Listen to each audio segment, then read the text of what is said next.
বন্ধুরা আমরা 2021 সালে ভেনম লেট দ্য কার্নেজ মুভিটাকে দেখতে পাই, যেখান থেকে আপনারা জানতেই পেরে গেছেন যে ভেনম এবং কার্নেজ একটি সিম্বিয়ট বলে। বন্ধুরা আজকের এই ভিডিওতে আমরা মার্বেল ইউনিভার্সের সবথেকে শক্তিশালী 10টি সিম্বিয়টকে নিয়ে কথা বলবো এবং তাদের পাওয়ার লেভেলের উপর ভিত্তি করেই আমরা একটি র্যাঙ্কিং ভিডিও বানিয়েছি। বন্ধুরা নালকে সমস্ত সিম্বিয়টের গড মনে করা হয়, অর্থাৎ নালই সমস্ত ধরনের সিম্বিয়টকে বানিয়েছিল অ্যাক্টিভ অথবা প্যাসিভ ভাবে, কিন্তু এই ভিডিওর মধ্যে নাল ফার্স্ট র্যাঙ্কিং এর মধ্যে নেই। বন্ধুরা আজকের এই ভিডিওটা অনেকটাই বেশি পরিমাণে ইন্টারেস্টিং হতে চলেছে, তাই বন্ধুরা আপনারা ভিডিওটাকে শেষ পর্যন্ত দেখতে ভুলবেন না। বন্ধুরা ভিডিওটাকে শুরু করার আগে আমি আপনাদেরকে বলে দিই যে আপনারা যদি এই চ্যানেলে নতুন এসে থাকেন তাহলে চ্যানেলটাকে সাবস্ক্রাইব করবেন এবং ভিডিওটা ভালো লাগলে লাইক করতেও ভুলবেন না। Number 10 venom. ভেনম হলো সবথেকে জনপ্রিয় সিম্বিয়ট, কিন্তু সে সবথেকে শক্তিশালী সিম্বিয়ট নয়। আসলে ভেনম অনেকটাই বেশি পরিমাণে উইক। যেমন সে বলেছিল সে তার ওয়ার্ল্ডের মধ্যে একটি লুজার ছিল, কিন্তু একটি শক্তিশালী হোস্ট পাওয়ার কারণে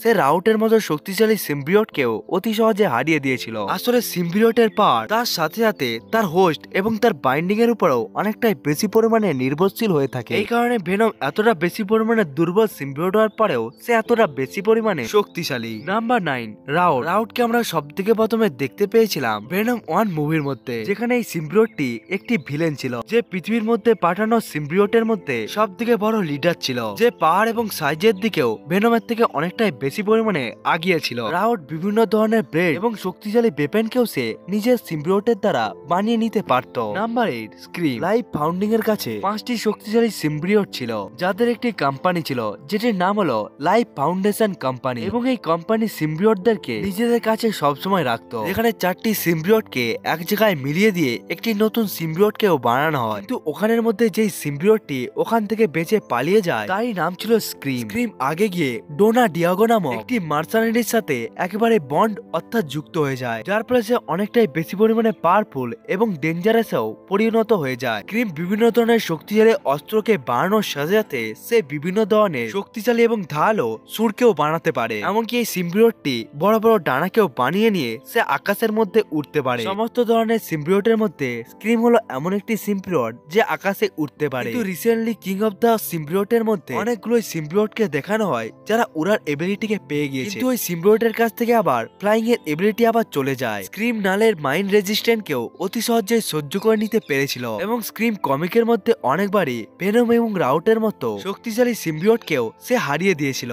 নাম্বার 7 হাইব্রিড। এই সিম্বিয়টের নাম থেকে বুঝতে পারছেন আসলে এই সিম্বিয়ট আসলে কি। আসলে এই সিম্বিয়টটি 4টি সিম্বিয়টের মিক্সচার। কমিকের মধ্যে যখন রাউট, ফ্লেশ, রেসার, অ্যাগনি এবং ক্রিম নামক সিম্বিয়ট যখন পৃথিবীর মধ্যে এসে গিয়েছিল, তখন লাইফ ফাউন্ডেশন নামক একটি কোম্পানি স্ক্রিমকে ছেড়ে দিয়ে বাকি 4টি সিম্বিয়টকে এক জায়গায় মিক্স করে একটি নতুন সিম্বিয়ট বানায়। হাইব্রিড সিম্বিয়টস এর কাছে একটি নর্মাল ভেনমের মতো অনেক শক্তিশালী এবিলিটি রয়েছে, কিন্তু এরপরও অ্যাগনি সিম্বিয়টের জন্য এই সিম্বিয়টটি বিভিন্ন ধরনের অ্যাসিডকেও প্রডিউস করতে পারে, ফেজের মতো শার্প অবজেক্টকেও অতি সহজেই বানিয়ে নিতে পারে, রাউটের মতো শক্তিশালী হ্যামারকে বানাতে পারে, এবং ল্যাথারের মতো সে শক্তিশালী সুরকেও বানিয়ে নিতে পারে, যার ফলে এই হাইব্রিড সিম্বিয়টটি অনেকটাই দূর থেকে তার অপোনেন্টকে ধরে নিতে পারে। আসলে হাইব্রিড সিম্বিয়টটি যে সমস্ত 4টি সিম্বিয়ট দিয়ে তৈরি হয়েছিল তাদের সমস্ত পাওয়ারই তার কাছে এসে যায়, যার ফলে এই হাইব্রিড সিম্বিয়টের কাছে ডেডলি কম্বিনেশনের পাওয়ার এবং এবিলিটিও এসে যায়। Number 6 anti venom. যখন কমিকের মধ্যে Adi Brock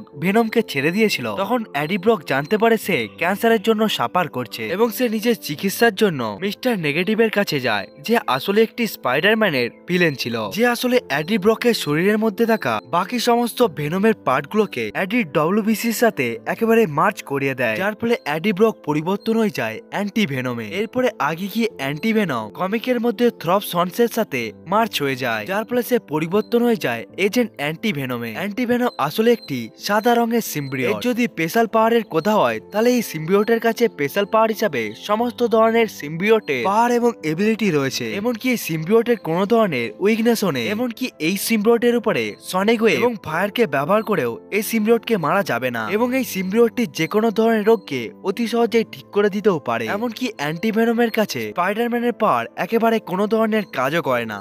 number 5 let be the carnage. এই সিম্বিওটের নাম যতটাই বেশি পরিমাণে ভয়ঙ্কর তার থেকেও ভয়ঙ্কর এই সিম্বিওটটি। ভেনম হলো কার্নেজের পূর্বপুরুষ এবং হিস্ট্রি এবং সায়েন্সের অনুসারে নেক্সট জেনারেশন সিম্বিওট আগের সিম্বিওটের থেকে অনেকটাই বেশি পরিমাণে শক্তিশালী হয় এবং ক্লেচেস ক্যাজিডির সাথে কার্নেজের সিম্বিওটিক বন্ড সবথেকে স্ট্রংগেস্ট বন্ড মনে করা হয়, কারণ কার্নেজ ক্যারিটিসের বডির সাথে নয় বরং তার ব্লাডের সাথেই একেবারে মার্চ হয়ে গিয়েছিল। কার্নেজ বিভিন্ন ধরনের ওয়েপনকে বানিয়ে নিয়ে শুট করতেও পারে এবং বিভিন্ন ধরনের ব্লেড এবং টেন্টিকেল দিয়ে সে তার অপোনেন্টের বিরুদ্ধে লড়াই করতেও পারে। এবং এই লাস্ট জেনারেশন রুলটি শুধুমাত্র ভেনমের উপরেই নয় বরং কার্নেজের উপরেও কাজ করে, অর্থাৎ এরপরে যে সিম্বিওটটি রয়েছে সেটি কার্নেজের থেকেও অনেকটাই বেশি পরিমাণে শক্তিশালী। নাম্বার 4 এ রয়েছে আমাদের কাছে টক্সিন। টক্সিন থার্ড জেনারেশন আর্থ সিম্বিওট, যে আসলে কার্নেজের ছেলে এবং এই হিসাবে টক্সিন কার্নেজের থেকেও অনেকটাই বেশি পরিমাণে শক্তিশালী। টক্সিনকে হারানোর জন্য ভেনম এবং কার্নেজকে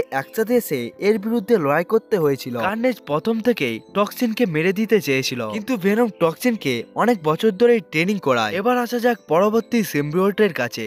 নাম্বার 3 গ্র্যান্ডেল। এটি এমন এক ধরনের সিম্বিওট যে পুরো মানবজাতিকেই অতি সহজে ধ্বংস করে দিতে পারে এবং এই সিম্বিওটকে নাল নিজেই বানিয়েছিল। গ্র্যান্ডেল হলো আসলে একটি ড্রাগন শেপের সিম্বিওট যাকে নাল বানিয়ে ইউনিভার্সের মধ্যে একেবারে ছেড়ে রেখে দেয় এবং সে ইউনিভার্সের মধ্যে ঘুরতে ঘুরতে অনেক ইউনিভার্সের মধ্যে থাকা প্ল্যানেটকেই ধ্বংস করে দেয়। এমনকি এওকিং এর সময় এই সিম্বিওটটি পৃথিবীর মধ্যে চলে আসে এবং এই পরিস্থিতির মধ্যে এই সিম্বিওটটিকে থর হারিয়ে দেয়। আপনারা চিন্তা করুন, এমন একটি সিম্বিওট যাকে মারার জন্য থরের মতো শক্তিশালী ক্যারেক্টারকে ডাকতে হয়, তাহলে সে কতটা শক্তিশালী সিম্বিওট ছিল। এবং প্রেজেন্ট সময়ের মধ্যে গ্র্যান্ডেল নালের সাথে মিলে পৃথিবীকে ধ্বংস করছিল। গ্র্যান্ডেল একাই ভেনম, কার্নেজ এবং স্পাইডারম্যানের মতো ক্যারেক্টারকে হারিয়ে দিয়েছিল এবং নিজের ডানার সাহায্যে সে হাইপার সনিকের থেকেও অনেকটা বেশি স্পিডে সে উঠতে পারে। এবার আসা যাক পরবর্তী সিম্বিওটের কাছে। নাম্বার 2 গড অফ সিম্বিওট নাল। নাল হলো সিম্বিওট গড যে সমস্ত প্রকার সিম্বিওটকে একেবারে ক্রিয়েট করেছিল। নাল অল ব্ল্যাক ন্যাগ্রো শর্টকেও একেবারে বানিয়ে নিয়েছিল। এমনকি ইউনিভার্স ক্রিয়েশন হওয়ার আগে নাল এই ডাইমেনশনের মধ্যে এক্সিস্ট করত। নাল আসলে রুলার অফ দা ডার্কনেস ছিল, যে সিলিস্টারের মতো শক্তিশালী ক্যারেক্টারদেরকেও হারিয়ে দিয়েছিল। এমনকি গড দা গড বুচার এই ন্যাগ্রো শর্টকে পেয়েছিল নালের কাছ থেকে যখন সে সিলিস্টিয়ালদের সাথে লড়াই করছিল। আসলে নাল হলো রুলার অফ দা ডার্কনেস, যে অবলিয়ান অফ দা ডার্কনেস এর একটি অংশ। নাল নিজের উইকনেস ফর্মে সে কসমিক কিং থরকেও একেবারে হারিয়ে দিয়েছিল। এমনকি পৃথিবীর সমস্ত ধরনের সুপারহিরো এমনকি সেন্ট্রি মিলেও তারা সেন্ট্রিকে কিছুটা মাত্র হার্ট করতে পারেনি। কিন্তু নালের থেকেও শক্তিশালী একটি সিম্বিওট রয়েছে যে নালকেও পর্যন্ত হারিয়ে দিয়েছিল। সেই সিম্বিওটের নাম হলো number 1 the god of light venom. আসলে নালকে হারানোর জন্য ভেনম নিজের পাওয়ারকে আপগ্রেড করতে থাকে, যার ফলে সে গড অফ সিম্বিওটকেও টক্কর দিতে পেরে গিয়েছিল, যার ফলে সে সবথেকে শক্তিশালী সিম্বিওটের মধ্যে পরিণত হয়ে গিয়েছিল। কিন্তু গড অফ দ্য লাইট ভেনমের কাছে কি এমন পাওয়ার ছিল যার ফলে তাকে সবথেকে শক্তিশালী একটি সিম্বিওটে পরিণত করে দেয়। আসলে ভেনমের কাছে ক্যাপ্টেন ইউনিভার্সের সমস্ত ধরনের পাওয়ার এসে যায় এবং এই ফর্মে ভেনম এসে যাওয়ার পর সে সমস্ত কিছুকে একেবারে করে নিতে পারছিল। এমনকি God of the Light Venom Silver সার্পারের সার্ভো এবং মিওনিরকে একেবারে মিলিয়ে নিয়ে সে একটি নতুন ওয়েপন বানায়, যেটির দ্বারা সে গড অফ দ্য সিম্বিওট নালকেও পর্যন্ত হার্ট করতে পেরেছিল। এরপরে সে নালকে সূর্যের মধ্যে ফেলিয়ে দিয়ে তাকে হারিয়ে দেয়। বন্ধুরা, এটিই ছিল সবথেকে শক্তিশালী 10টি সিম্বিওটকে নিয়ে ভিডিও। বন্ধুরা, আজকের এই ভিডিওটা আপনাদেরকে কেমন লাগলো কমেন্ট করে বন্ধুরা বলতে ভুলবেন না। বন্ধুরা, আজকের এই ভিডিওটা এতটা পর্যন্ত। দেখা হচ্ছে অন্য একটি ভিডিওতে, ততক্ষণের জন্য বাই বাই।